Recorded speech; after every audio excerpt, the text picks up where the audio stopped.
Good morning, everyone, even though it does not feel like morning in here, but welcome to Vegas. I'm so excited to welcome you to this breakout session. My name is Daniela Becker. I'm a senior product manager on the AWS Storage Gateway team, and I'm joined today by my colleague Sigit, who's a senior product manager on the AWS Snow Family team. And I'm really excited to welcome you to this breakout session, in particular at this 10th edition of re:Invent. I'm sure you've heard it all week, and I'm sure you'll continue hearing it all week, but I'm still very excited about this, if you can't tell. I hope you're still excited about this, too. In today's breakout session, Sigit and I will cover not one, not two, but actually 3 AWS services that customers use today to bring AWS to their data centers, remote offices, and frankly, anywhere where they have a hybrid cloud use case. Now, before we talk about what today's breakout session is actually about, let's take a brief moment to actually acknowledge how wide the spectrum can be between what we call the edge and being in cloud. Because truly, it is more of a spectrum. And if you think about it, if you today have a quote-unquote edge use case, you could fall anywhere along the spectrum. Whether you're working with microcontrollers and IoT devices, or maybe you have a use case in networked environments, maybe you're working with 5G and telecommunications networks, or you're operating at the rugged edge, maintaining your own data centers on premises, or you have a use case in metropolitan centers. All of this could arguably be considered a quote-unquote edge use case. So I'd actually like you to take a couple of seconds to just think about where your personal use case, or your company's use case, might fall into along the spectrum. And chances are that if you have a hybrid cloud storage or an edge computing use case, you're likely operating at the rugged edge or on premises. Whether you're literally out in the field trying to collect and process data, or perhaps you're maintaining your own data center on premises, or maybe you're just looking to share a file with colleagues at remote offices anywhere around the globe, likely you're operating at the rugged edge or on premises. Obviously, AWS offers services anywhere along the spectrum to meet our customers wherever their use case is. But if you have a use case along the rugged edge or on premises, you're likely going to use an offering from the AWS Snow family, like AWS Snowball Edge, or the Snow Cone, or AWS Storage Gateway, or maybe even AWS Outposts. Now, hopefully, all of you answered my previous questions with, I think I have a hybrid cloud storage use case, or an edge computing use case, because these are exactly the offerings we'll be talking about in today's session. Now, if that is not a use case you have, I hope you're at least curious about it, because we'll be spending the next few minutes on exactly that. So let's talk about Storage Gateway to start. Today, there are many applications that need to remain on premises for one reason or another. Maybe they need to stay there for compliance or regulatory reasons and simply can't be moved to the cloud, or perhaps it's just hard to migrate them into cloud. Perhaps it's a legacy application, and it requires significant re-architecting to migrate it to cloud. And we've had customers ask us for a way to continue running those applications on premises, but they still wanted to take advantage of low-cost, durable storage in cloud. And so what they were asking us for was a way to bridge between those on-premises applications and the data stored in AWS Cloud Storage. And this is where AWS Storage Gateway comes in. Storage Gateway provides on-premises applications access to virtually unlimited cloud storage. So it basically acts as a bridge between those applications you may want to keep on premises for whatever reason, and the data that is stored in cloud. As a result, Storage Gateway makes sense for many different use cases. For example, if you're looking to migrate your backups or archives from on-premises into the cloud, great use case for Storage Gateway. Or perhaps you're looking to modernize your infrastructure that you currently have on premises. For example, if you're looking to replace network-attached storage or NAS infrastructure that you use today with cloud-backed file shares, again, Storage Gateway might be a great option for you. And similarly, since Storage Gateway provides access to in-cloud storage, it allows you to actually focus on what you want to be focusing on and not on maintaining, administering, and scaling physical on-premises infrastructure. And the way this works is Storage Gateway offers today 4 different gateway types. And these gateway types are structured around the type of data and the type of data access your on-premises applications need. So for the S3 file gateway, it offers file access over NFS or SMB protocols to objects in Amazon S3. So it's files on the front end, objects in Amazon S3 in the back. The FSx File Gateway provides on-premises applications low latency access to file systems and Amazon FSx for Windows File Server. Very popular for group file shares or user home directories that allows customers to replace something like NAS infrastructure that they might have on premises today. The Tape Gateway enables customers to replace physical tape infrastructure with using virtual tapes in AWS instead. So instead of storing your backups and archives and long-term retention data on physical tapes, you can instead save them in Amazon S3 and then take advantage of Glacier Flexible Retrieval or Glacier Deep Archive for long-term, cold, low-cost storage. And last but not least, Volume Gateway provides block-level access to cloud storage. So you can store your volumes in Amazon S3 and then use Elastic Block Store or EBS snapshots for point-in-time copies, very popular for disaster recovery and backup use cases. So as I mentioned, customers were asking us for a way to bridge between on-premises applications and cloud storage. And so as a result, we designed the service around those requirements and to make sure that those applications can continue running the way they used to without any major changes or re-architecting or code refactoring. So for instance, we support the same protocols those on-premises applications use today. That includes NFS, SMB, iSCSI, and iSCSI VTL for our tape gateway.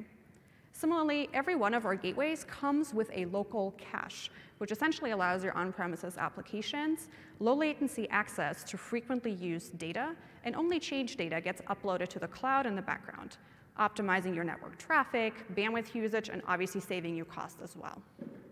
I mentioned earlier some customers might have compliance-sensitive or regulatory workloads, and as a result, we made sure that Storage Gateway is certified with probably any protocol or certificate you can think of out there that is relevant for those customers. Just to name a few, Storage Gateway is HIPAA eligible, PCI compliant, and we actually recently achieved FedRAMP High and moderate authorization for our government customers. And of course, it is an AWS service, so obviously you only pay for what you use, and it is integrated with all the AWS tools and services you might already be using today to manage your AWS resources. Whether that's CloudWatch or CloudTrail for monitoring and health alerts, or maybe it's IAM for your user access management, or maybe it's KMS to manage your encryption keys in cloud. Now what I'd like to do is actually walk you through a couple of customer stories for each one of our gateway types, and maybe for anyone in the audience who might be interested in Storage Gateway or is thinking about their personal hybrid cloud storage use case, this might help sort of illustrate how one of our gateway types might fit into that story. So let's start with the S3 File Gateway. Bristol Myers Squibb, or BMS, is a biopharmaceutical company, and they help their patients with severe diseases like cancer or MS, so they provide medication. And as you can imagine, as a biopharmaceutical company, they generate a ton of data and a ton of very different kinds of data from varying different sources. And so what they were looking to do is find a way to centrally manage all of this data and kind of relieve themselves of the complexity of managing different data sources and all of that on-premises infrastructure that comes with that. Of course, Storage Gateway was just one piece of the puzzle, but the S3 File Gateway enabled them to bring data that was generated from on-premises applications into Amazon S3 and make it available to their analytics and processing workloads they already had set up in cloud. And so as a result, they were not only able to actually centrally manage all of this data now, save costs and eliminate all the stuff that comes with managing on-premises physical infrastructure, but they were also able to actually extract value from that data that was coming from those on-premises applications and focus on helping patients. The FSx File Gateway is actually our newest gateway. This was just launched in April of this year. And this is a blog that one of our customers, Dave Stoffacher, wrote over at Direct Supply, which I highly recommend you read if you haven't yet. And he was actually going through reevaluating some of his on-premises infrastructure he was managing. And specifically, he was looking for a way to replace some of his NAS, network attached storage, infrastructure he had on premises, and instead host those file shares as file systems on Amazon FSx for Windows File Server. And when he was looking through his requirements for this project, he essentially wanted to make sure that A, it was cost effective, and B, it actually maintained the same performance to make sure that his on-premises applications did not see any difference. And this is where the FSx File Gateway came in. So by using the FSx file gateway, he was effectively able to replace all of this physical infrastructure, no longer having to maintain it and scale it and administer it and all the other things you have to do with physical infrastructure, and instead host all of that data in cloud. And at the same time, he was able to save more than 30% in costs and actually achieved a 10x improvement in terms of throughput and latency. Again, I mentioned it earlier, this is a really great blog by Dave Stauffacher over from Direct Supply. We do not have favorite customers, but if we did, he would probably be up there. He's provided a ton of feedback over the years, and he's actually also an AWS hero. So if you run into him at reInvent, or if you're in the room, hi Dave, please do ask him about exactly this and check out the blog. Here's another very common use case for Storage Gateway, in particular for our tape gateway, where Formula One, if you're not familiar, it's a car racing series, and they actually host their own in-house broadcasting series that's viewed by watchers everywhere around the globe. And as you can imagine, they generate a ton of data, and they need to retain it for a long period of time. And they traditionally were using physical tapes to save all of this long-term retention data and shipped it off to an off-site backup site. And when they came to us, they were facing many of the same challenges we often see with customers using physical tape infrastructure, starting with the complexity of managing it, the inability to scale it because they had to keep buying more and more tapes as their data needs grew, and the fact that they had to work with another third-party vendor to ship those tapes off to a different site and then call them up to get them back when they ever needed to do a restore. And in particular, they were facing issues with the recovery times. So every time they would call those tapes back, it would take up to a week to actually get that data back, which in the media world is a very long time.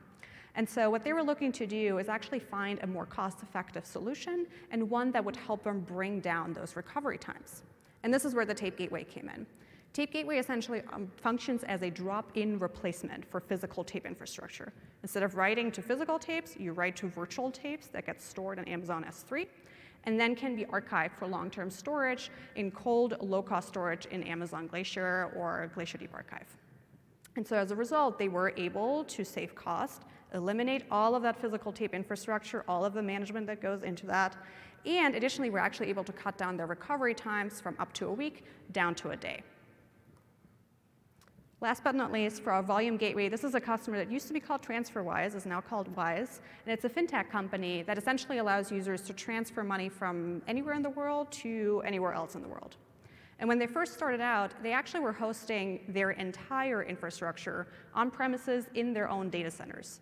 And they quickly realized that that does not scale very well. So as they got new users around the globe, they would have had to start standing up new data centers everywhere where they had new users, and decided that was not their long-term strategy anymore.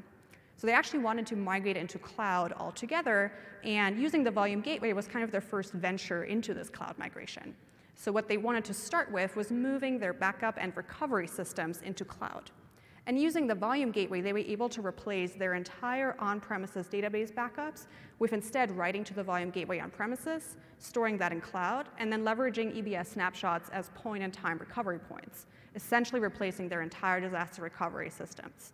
As a result, again, Storage Gateway was just a piece of the puzzle, but for this one, they were able to actually entirely shut down one of their data centers in Germany and 90% of their data center in the Netherlands.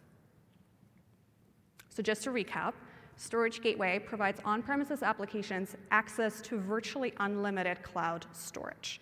And of course, we keep tweaking and evolving the service around our customers' need, which are typically enterprise-grade requirements. And one of those features includes expanding our deployment options. So Storage Gateway comes in different form factors today. You can deploy it as a virtual machine, as a VMware machine, or Hyper-V or KVM, whatever the virtualized infrastructure is that you're using today. You can actually also deploy it in cloud as an EC2 instance. And in fact, we also sell a Storage Gateway hardware appliance. So if you don't have any virtualized infrastructure today, or are just looking for kind of an out-of-the-box experience, the hardware appliance might be a great choice. Similarly, obviously, we're available in all of our AWS regions today, and we actually also offer a high availability option if you're using VMware vSphere deployments. I mentioned earlier our security or compliance sensitive customers. So we continuously evolve our security and compliance features. For instance, recently we launched audit logging for SMB file shares and WARM and tape retention lock. WARM stands for Write Once, Read Many on our Tape Gateway. And as I mentioned earlier, we also accomplish FedRAMP moderate and high authorization. If you're a government customer, that might be interesting to you. And obviously, we keep scaling our performance and tweaking it to meet our customers' need. Today, you can allocate up to 64 terabytes in cache, and we continuously evolve our performance for the service to make sure it meets our customers' enterprise-grade needs. That's all I have today for Storage Gateway. We'll take questions in the end. Over to you, Sigit. All right. Thank you so much, Daniela. Hello again. My name is Sigit Prianggoro. I'm a Senior Product Manager at AWS. So in this section, we'll learn about Outpost and Snow family. Outpost helps you to run workloads on premises with connectivity to AWS region. So you manage Outpost and the resources using AWS CLI, AWS SDK, or AWS Management Console, the same experience as you do today on the cloud region, okay? While Snow family, it helps you to run workloads at the mobile rugged edge, the site requirements without no connectivity to AWS region. So you can use AWS Snowball Edge CLI and AWS Ops Hub to manage the Snow devices and the workloads without the connectivity requirement to AWS region, right? So AWS Ops Hub is a graphical user interface applications that you can download to your workstation, like a laptop, and that becomes your tool to manage Snow devices and workloads on top of it without having to be connected to AWS region, okay? Now, let's start with AWS Outpost. So what is AWS Outpost? So Outposts enable you to develop once and deploy in the cloud and on-premises without having to rewrite your applications. With Outpost, you have the same hardware, the same software infrastructure with a consistent set of tools, APIs, across your cloud and on-premises. So you can build once and run your applications on the cloud and on-premises, basically anywhere. So with this, Outpost requires connectivity to the AWS region. It is a fully managed service supported by AWS. So AWS automatically manages and updates Outpost as part of its ongoing operations to keep AWS public cloud region updated. So you don't have to worry about updating or patching your infrastructure. As I mentioned before, you use the same AWS Management Console to manage Outposts and their resources in the cloud and on-premises. So with Outposts, you use the same CLI, the same SDK, and the same Management Console to build and run your workloads in the cloud and on-premises. Okay? So Outposts offers the same infrastructure, services, API, and tools on premises now with a smaller form factor. As you can see on the slide, there's a 1U single server, there's a 2U single server, there's also Outpost rack. So if you need to run workloads that require less capacity with less space, you can use the rack options. But if you need more capacity, compute, and storage, you can use the full 42U rack Outposts.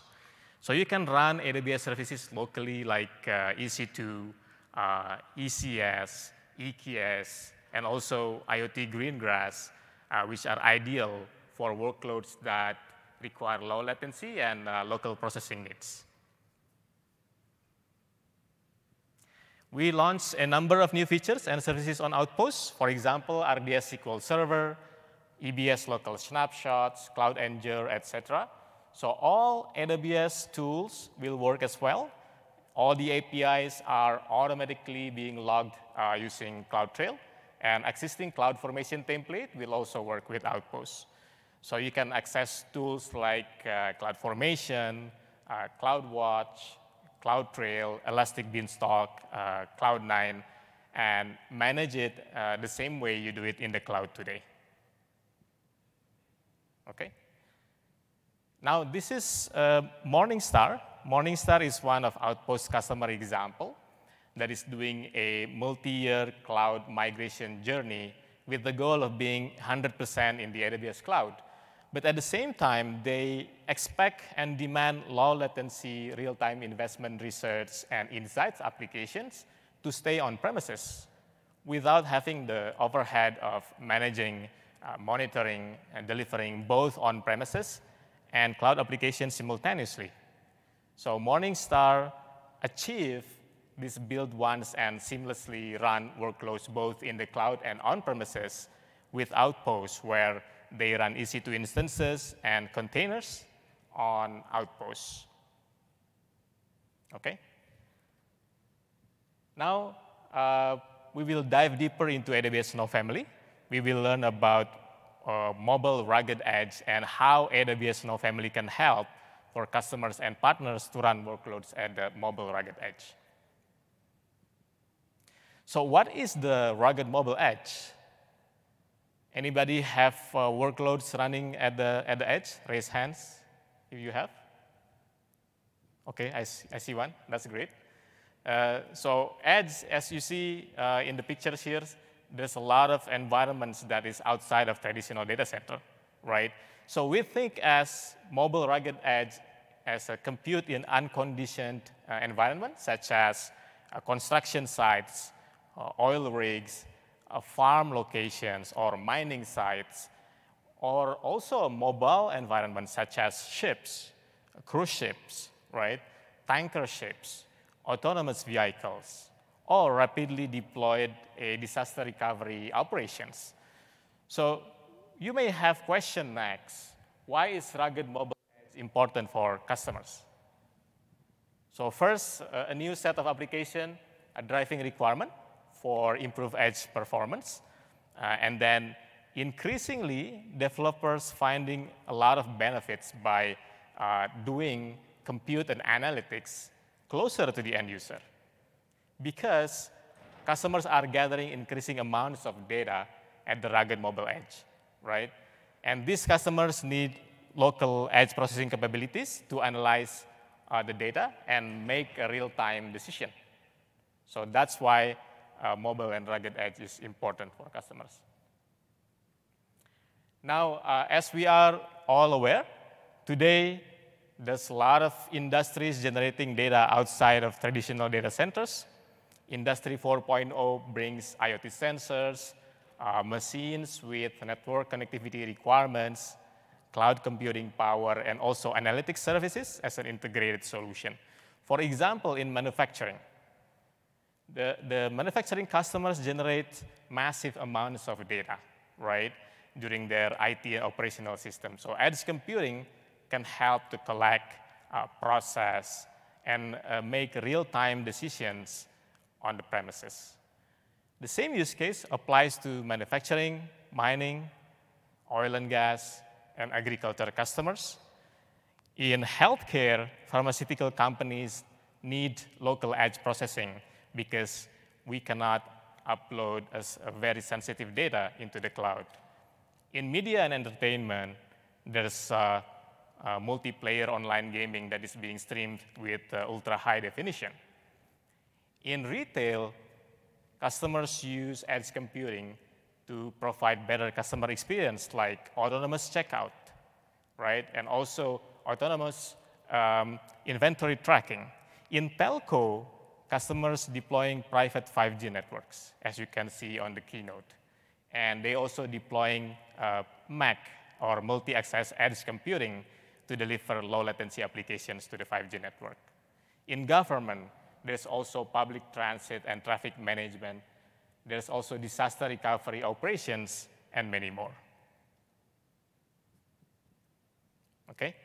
Now, running workloads at the edge is challenging. It relates with these three laws, as you can see on the slides. There are law of physics, law of economics, and law of the land. So what does this mean?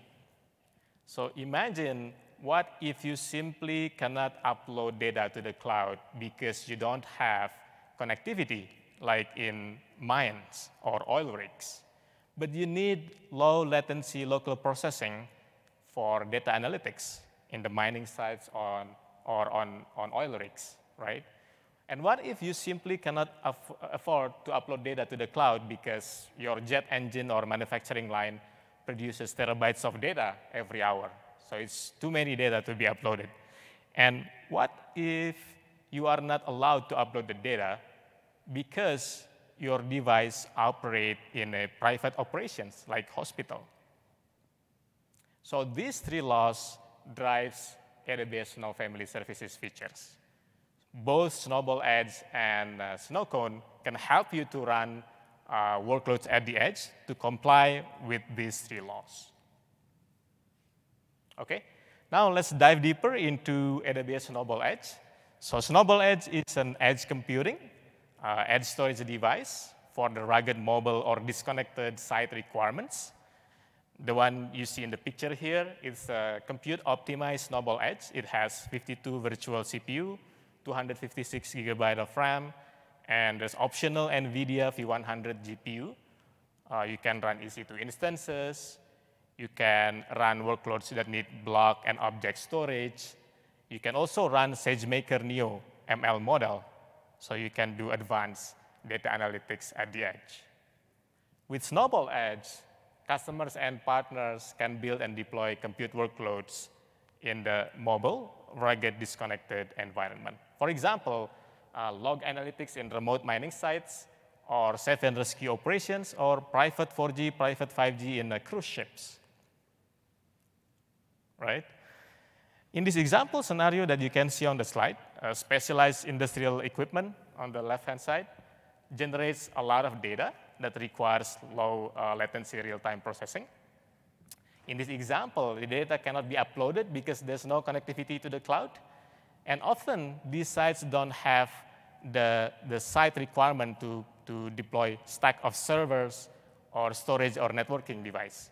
So this condition is a great use case example for Snowball Edge, where customers are able to run local workloads like private 4G or private 5G, and also local data analytics applications.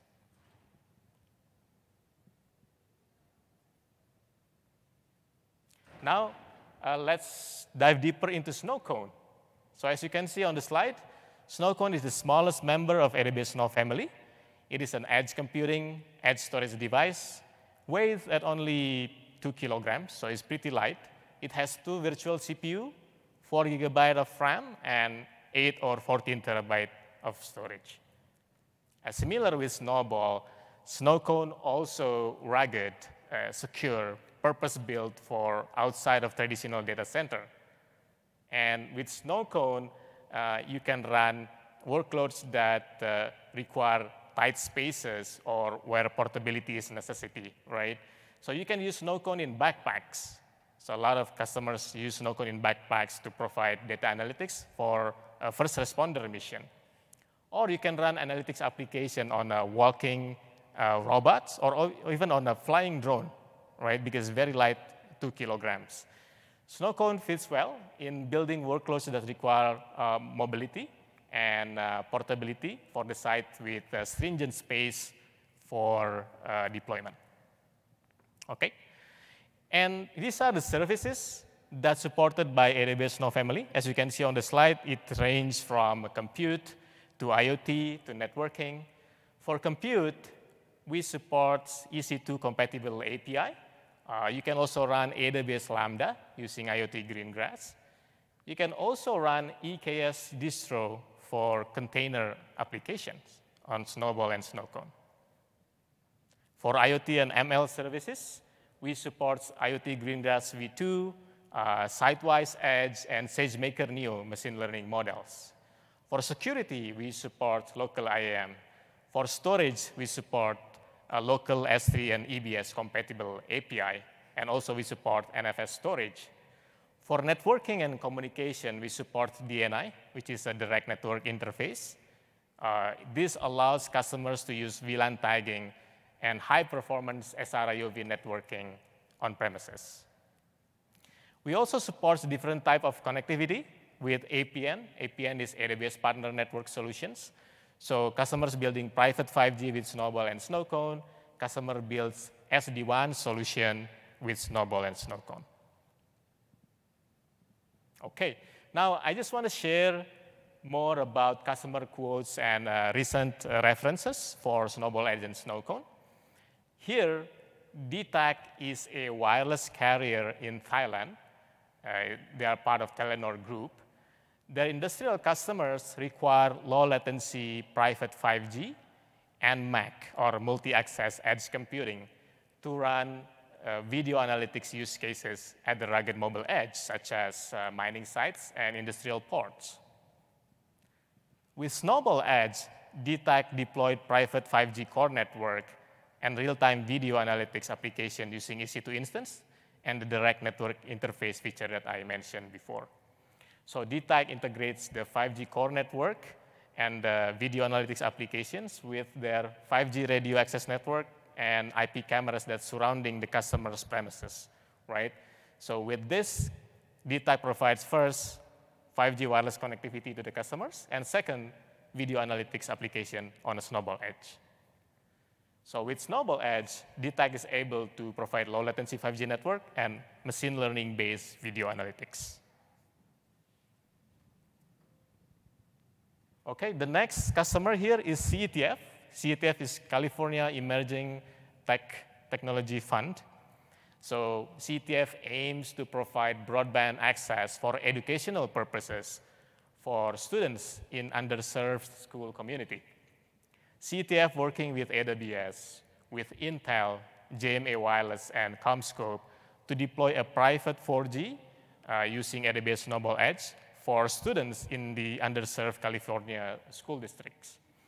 So this network connecting their schools and the student houses surrounding the schools, so it helps the student during the remote learning activities in the pandemic situations. If you want to see a demo of how a private 4G, private 5G on Snowball Edge work, we have our booth in Telecommunication Lounge in the Venetian Level 3 in the east side, east alcove. You'll be able to try the network. They have several phones there, and they have Snowball Edge running the private 4G. Okay? Now this is about Noveda. Noveda is an advanced analytics solution company that focuses on mission success for customers in public sector, in defense, intelligence, and federal law enforcement. So Noveda used Snowcone for portable and rugged edge computing to power their efforts in disaster zones, connecting IoT sensors, processing data locally for tracking people and tracking assets at the austere edge locations. With IoT and analytics solutions on Snowcone, Noveda helps disaster recovery projects driving operational efficiency in disaster zone or in the austere edge locations. Now, how to get started with Storage Gateway, Outpost, and Snow Family? You can learn these services on AWS.training, start to develop proof of concept, talk to your AWS account team if you need help, and that wraps up our session. Or does it? Of course, we couldn't leave you without a little announcement in the end here as well.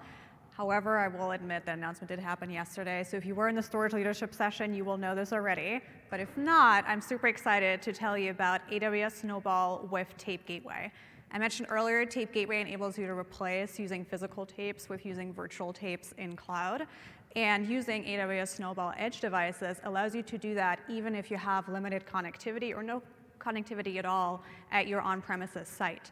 So if you have physical tape archives you're looking to migrate into AWS quickly and easily, order a couple of Snowball Edge devices with Tape Gateway, port your tapes into there, ship it to AWS, and we'll take care of the rest. I won't give away too much. There's a full breakout session on this on Friday, which I highly encourage you attend. But super excited for this addition to our family and a holistic end-to-end solution for our customers. Now that actually wraps up our session. Thank you very much. We'll take questions. If you do have a question, just raise your hand and speak up, because we do not have another mic, but I will repeat it. Go ahead. Does the gateway solution require a direct connect?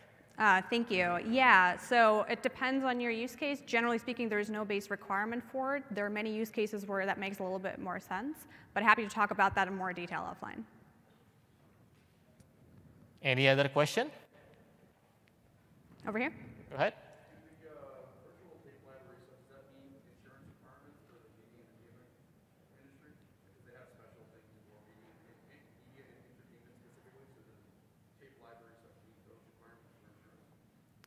do the virtual tape library solution, does that meet media and entertainment specific requirements? I think we'd have to chat about what specifically those requirements are. I suspect yes, we have a lot of customers in the media and entertainment space. Happy to chat after the session if you like.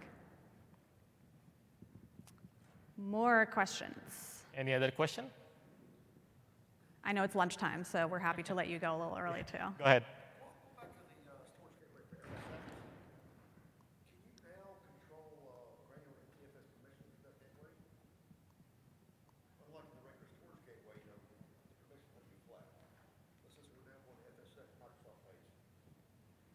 Yeah, so the question is around granular control for the FSX file gateway in terms of permissions. So I think that's a little bit of a longer story, so I'd actually encourage you to come chat with me after the session. Okay. Any question? Go ahead.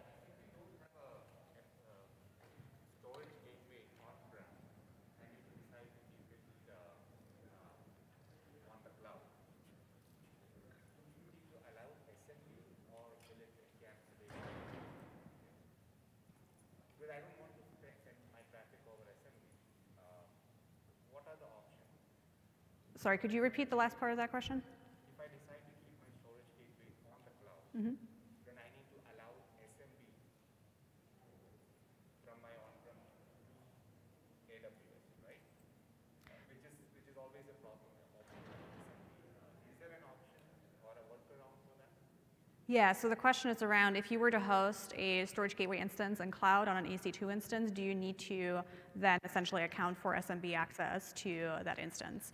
So the S3 file gateway or the FSX file gateway are made to enable on-premises applications to have access through protocols like SMB. If you choose to use an EC2-based instance, that doesn't change that overall use case. So typically customers will use that to actually kind of use it as a translation layer to access S3, but using NFS or SMB protocols. In other words, it's not as much a requirement, there is a designed use case for it. If you're looking for a different way of accessing S3, you may want to actually look into using S3 APIs directly if you have that network connectivity and bandwidth available. Or otherwise, again, happy to chat after the session. Yeah, because the idea is to replace the SMB, like your Z drive or Y drive or H drive, right? So it should be seamless to the users, not like an API call to S3. Yeah. How do you make it as seamless as possible if you decide to keep your file gateway on cloud? But I don't want to open up SMB. I just want to make sure that the user experience is seamless at the same time without allowing SMB over the internet. Yeah, I think that might be a specific use case. Happy to chat about it after the session. All right. Other questions? Any other question? All right, I hope you enjoy lunch. Also, please fill out the session survey. Yep. Thank you, guys.